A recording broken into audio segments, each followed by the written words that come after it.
Hello guys, welcome to my YouTube channel. आज हम यहाँ पे राजस्थान का इतिहास पढ़ रहे हैं। यहाँ पे अभय सिंह के बारे में पढ़ेंगे हम। 1724 से 1749 एडी में खेजड़ली की घटना। इसमें विक्रम संवत 7087 में यहाँ पे देखेंगे 7030 एडी को भाद्रपद शुक्ल दशमी को खेजड़ली नामक गांव में अमृत नामक विश्नोई महिला अपने पति रामोजी व अपनी 3 बेटियों के साथ वृक्षों को बचाने के लिए शहीद हो गई। इसमें कुल 363 लोगों ने अपना बलिदान दिया था। इसलिए आज भी भाद्रपद शुक्ल दशमी को हम शहीद दिवस के रूप में मनाते हैं। इसी दिन विश्व का एकमात्र वृक्ष मेला लगता है। अमृता देवी के नाम पर सामाजिक वानिकी के क्षेत्र के लिए पुरस्कार दिया जाता है।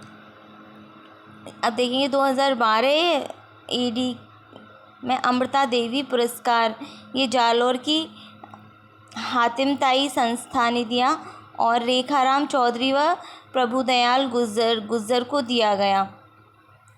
वृक्ष काटने का आदेश गिरधारी दास कामदार ने दिया। वृक्ष काटने का आदेश जो दिया वो गिरधारी दास कामदार ने दे दिया।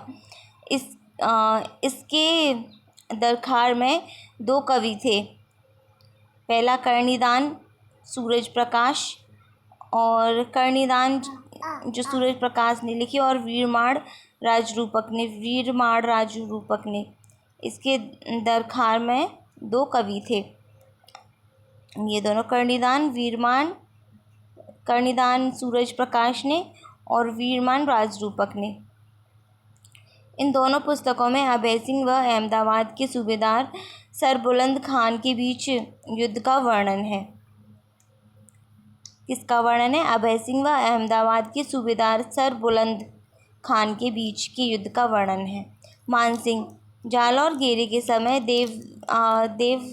देवनाथ द्वारा मानसिंह के राजा बनने की भविष्यवाणी की।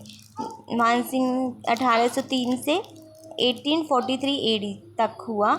जालौर घेरे के समय देवनाथ द्वारा मानसिंह ने राजा बनने की भविष्यवाणी की। मानसिंह ने राजा बनते ही देवनाथ को अपना गुरु बनाया। नाथों के सबसे बड़े महामंदिर का निर्माण करवाया। नाथ चरित्र नामक पुस्तक लिखी।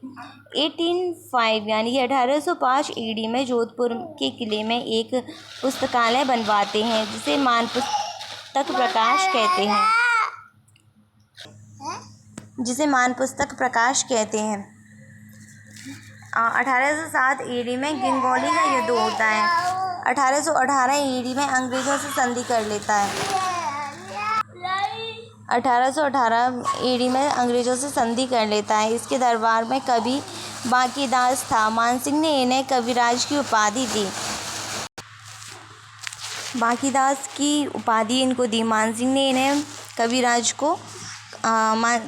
ने बांकीदास को कविराज की उपाधि दी। इनकी पुस्तकें बाकी पासरी ख्यात, कुकवी बसीसी, दातार बावनी, मानबसी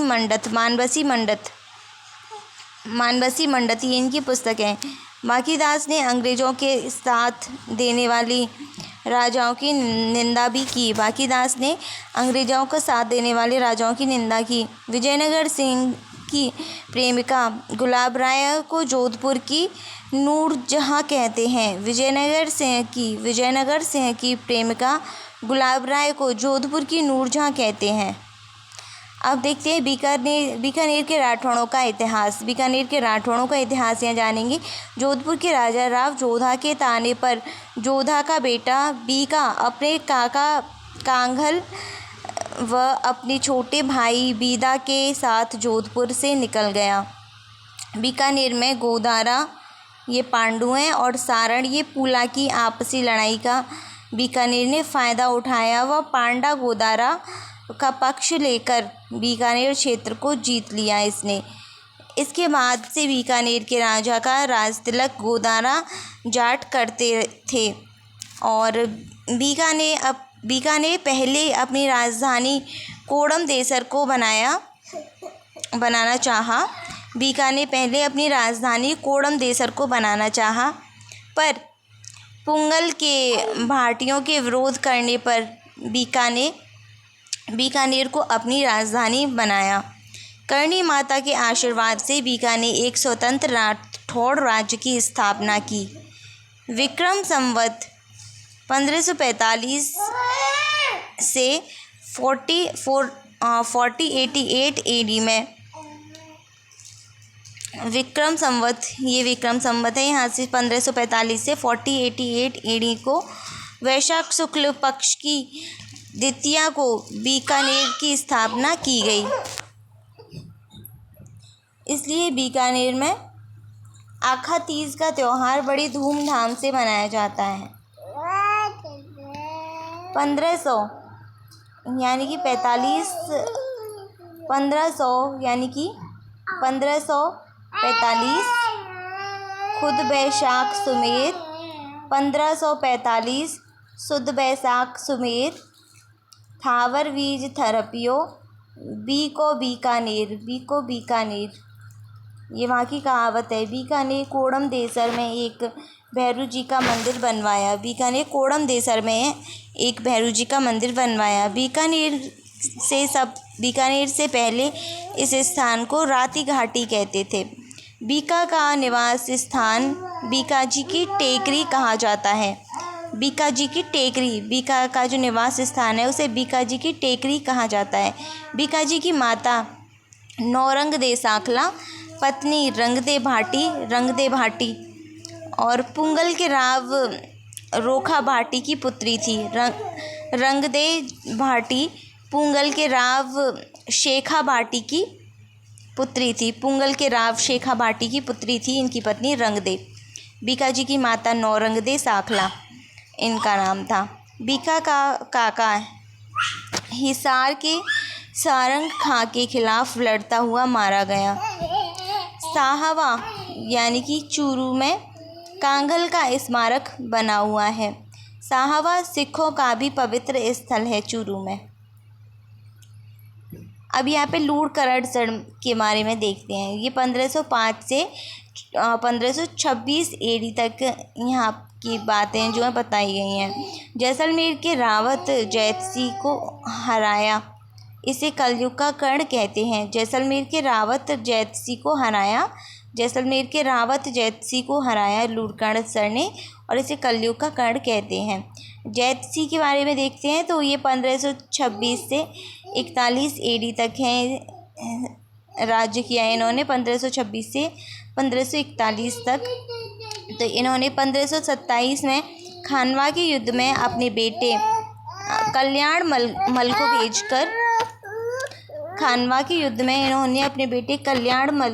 को भेजकर सांगा की सहायता करता है। अब 1554 एडी में हुमायूं का भाई कामरान भटनेर पर अधिकार कर लेता है। 1554 में हुमायूं का भाई कामरान भटनेर पर अधिकार कर लेता है। कामरान बीकानेर पर भी आक्रमण करता है, पर रावत जैतसी उसे हरा देता है। इस युद्ध की जानकारी हमें बीड़ खुजा की पुस्तक राव जैतसी रोधंद से मिलती है। इस युद्ध की जानकारी हमें बीट सुजा की पुस्तक राव जैतसी रोधंद से मिलती है। कामरान के भटनेर पर आक्रमण के समय वहाँ का किलेदार सिंह कांगल था। कामरान के भटनेर पर आक्रमण के समय वहाँ का किलेदार सिंह कांगल था। 1541 में पाहेवा का युद्ध हुआ वहाँ पे। 1541 में पाहेवा का युद्ध हुआ। राव जैतसी और मालदेव राव जैतसी लड़ता हुआ मारा गया वहाँ पे। राती घाटी का युद्ध कामरान और जैतसी के बीच हुआ बीकानेर में। राती घाटी का युद्ध कामरान और जैतसी के बीच में हुआ बीकानेर में। अब देखेंगे कल्याणमल 1541 से 1574 एडी के बीच में इन्होंने राज किया। 1544 एडी में गिरी सामेल का युद्ध हुआ। कल्याणमल का छोटा भाई भीम की शेरशाह सूरी को आक्रमण के लिए प्रोत्साहित करने में मुख्य भूमिका थी। भीम को गई भोमरा बाहड़ कहते हैं। भीम को गई भोमरो बाहड़ कहते हैं। गई भोमरो बाहड़ कहते हैं। चली गई धरती को वापस लाना। चली गई धरती को वापस लाना। कल्याणमल बीकानेर का पहला राजा था जिसने अकबर की अधीनता स्वीकार की। कल्याणमल बीकानेर का पहला राजा था जिसने अकबर की अधीनता स्वीकार की। यह 1570 एडी के अकबर के नागौर दरबार में भी भाग लेता है एवं मुगलों से वैवाहिक संबंध कायम करता है। रायसिंह ने कठौली की लड़ाई गुजरात में मिर्जाओं के विरुद्ध देवड़ा सुरताड़ का दमन तथा जोधपुर के रावचंद्र सेन पर आक्रमण कर सिवाड़ा पर इन्होंने जीत की।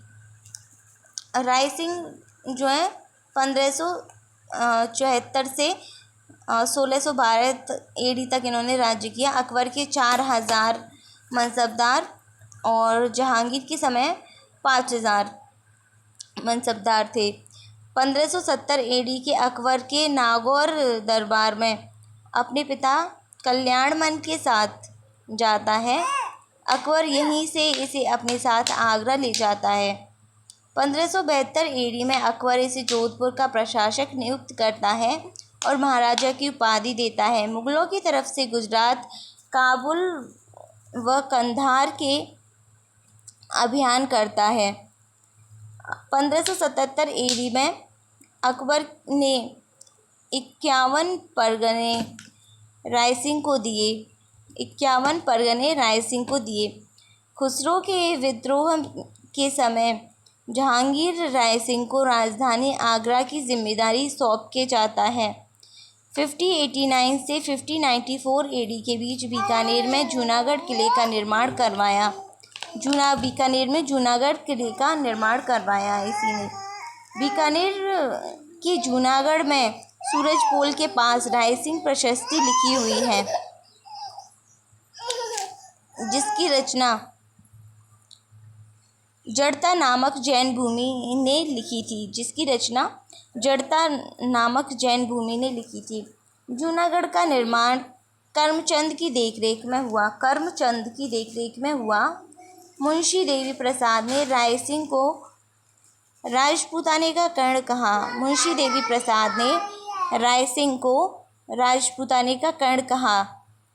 5083 एडी में सिरोही के राजा सुरताड़ देवड़ा को दत्ताड़ी के युद्ध में हराया। 5083 में सिरोही के राजा सुरताड़ देवड़ा को दत्ताड़ी के युद्ध में महाराणा प्रताप का भाई जगमाल भी मुगल सेना की तरफ से लड़ रहा था। 1589 से 1594 एडी के बीच बीकानेर में जूनागढ़ किले का निर्माण करवाया। बीकानेर के जूनागढ़ में सूरजपोल के पास रायसिंह प्रशस्ति लिखी हुई है जिसकी रचना जड़ता नामक जैन मुनि ने लिखी थी। जूनागढ़ का निर्माण करमचंद की देखरेख में हुआ। मुंशी देवी प्रसाद ने रायसिंह को राजपूताने का कर्ण कहा। 5083 एडी में सिरोही के राजा सुरताड़ देवड़ा को दत्ताड़ी के युद्ध में हराया। 5083 एडी में सिरोही के राजा सुरताड़ देवड़ा को दत्ताड़ी के युद्ध में हराया। दत्ताड़ी के युद्ध में महाराणा प्रताप का भाई जगमाल भी मुगल सेना की तरफ से लड़ रहा था। रायसिंह ने रायसिंह महोत्सव नामक पुस्तक लिखी। श्रीपति की ज्योतिष रत्नमाला पर बाल बोधनी नामक से रायसिंह ने टीका लिखी। जयसोम रायसिंह के दरबार में था जिसने करमचंद वंशोत्कर्ण कंकाव्यम नामक पुस्तक लिखी।